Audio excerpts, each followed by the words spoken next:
Ako ay tumayo sa mga Duterte sa Norte dahil madaming mga bangag sa Cagayan North. Dahil nagpapaniwala sila sa isang budol-budol man.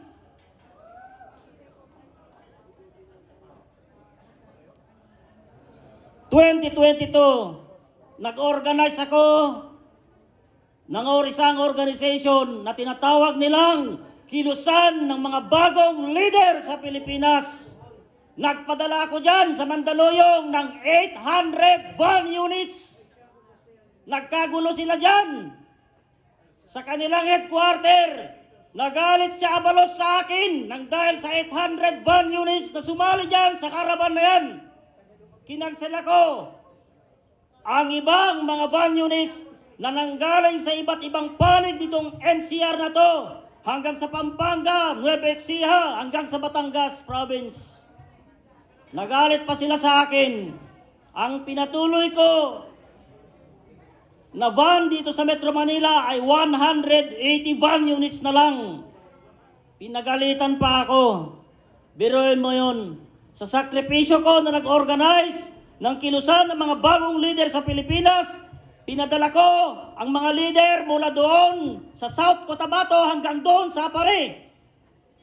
Sarili nilang pera ang kanilang ginastos, pero anong ginawa ni Bangag? Hindi posisyon ang aming hinihiling, kundi ang tamang pagsaserbisyo sa taong bayan. Ibalik ang dangal ng mamamayang Pilipino. Pero anong ginawa ni Bongbong Marcos ngayon? Anong ginawa niya sa ating mga Pilipino?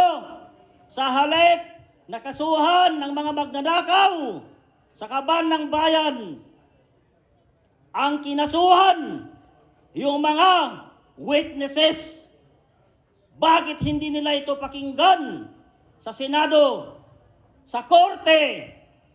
Anong ginagawa nila ngayon? Anong ginawa ng mga taga-Supreme Court? Anong ginawa ng Ombudsman? Anong ginawa ng mga ito?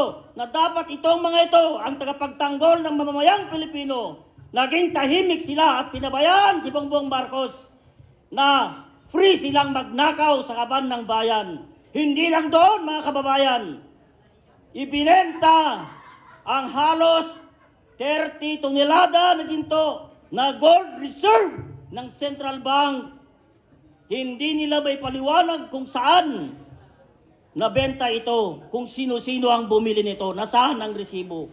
Ngayon, ako ay lumantad sa Norte at ito ang mabigat na laban ko ngayon dahil maraming mga bashers, maraming mga commentators dyan sa social media sa akin, pero ngayon, patuloy ang pag-organisa ng Duterte, solid Duterte North sa Cagayan ngayon. Yun ang magandang balita sa atin ngayon dahil dumadami na ang ating mga miyembro, mga leader sa iba't ibang bayan ng mga probinsya ng Cagayan Valley. Isama na natin dyan ang mga iba't ibang parte rin ng Cordillera, mula Kalinga, Ifugao, Mountain Province at Apayao. Maraming salamat po. Ang inyong lingkod po, ang codename Agila ng Cagayan. At sa totoong buhay, yan si Rodel Dupaya Jerez na dating tumakbong gobernador ng probinsya ng Cagayan 2016. Kasabayan ko po sila, President Duterte po. Maraming salamat po. Maraming salamat. Kong Paras, being the President of the Kampilan ng Mamamayang Pilipino, and the Master of Ceremony, Brother Celis, at saka ibang mga sila Secretariat, Mr. Oliver Poblete and Karen Poblete. Maraming salamat po sa lahat ng dumalo dito at mabuhay po tayong lahat. Okay, thank you.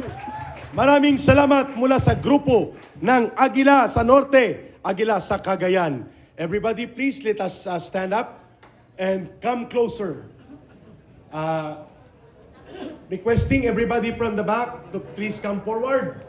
At kung ready na po si dating Secretary at naging congressman din.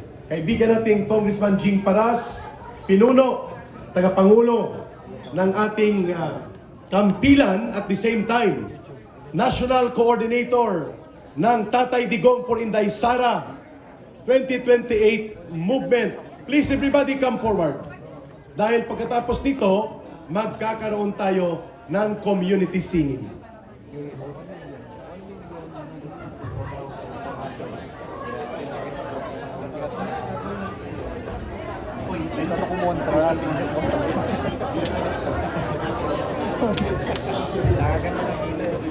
Everybody please come forward. Saan si Karen? Karen.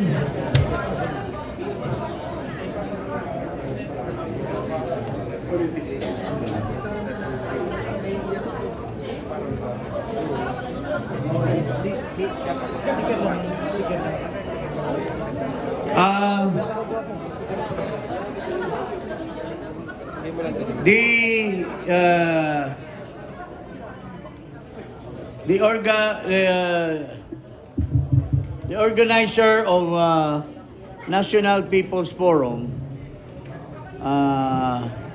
and the Kampilan would like to ask everyone kung we are offering to them, although may mga present organizations na kayo, but since we want to establish a political mechanism for every province or every city, we want to ask you kung sino yung interesado na maging coordinator ng Tatay Digong for Inday Sara movement.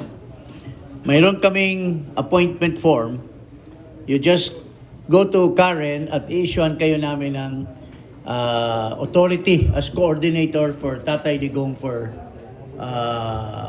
Sara 2028 movement. Itong Tatay Digong for Sara 2028 movement is a registered non-stock corporation sa ating Securities and Exchange Commission. So, talagang matatag ito. So, this will be over your existing parallel organization. So, pagdating ng araw, ito na yung political natin for ticket for Inday Sara. So, ngayon pa lang, umpisahan na natin sa grassroots so that every town, every barangay, every city, mayroon tayong organization. So, yun, just list down lapit lang kayo kay Miss Karen Poblete Reyes para malagay yung this is the appointment form, no? So punta na lang kayo dito. Sabato example si Kwan. Nasaan ba si Jerome Nalam? Jerome, are you there?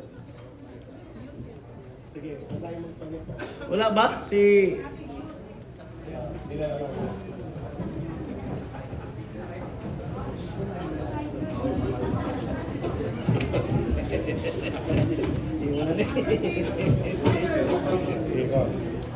Ano bang gawin natin? Basahin mo lang sample, then you can appoint it. Yeah. Each organization. Parang officially. Okay. Ito po, kampilan ito eh. Okay, go. Kampilan ito. Hindi naman Tatay Digong.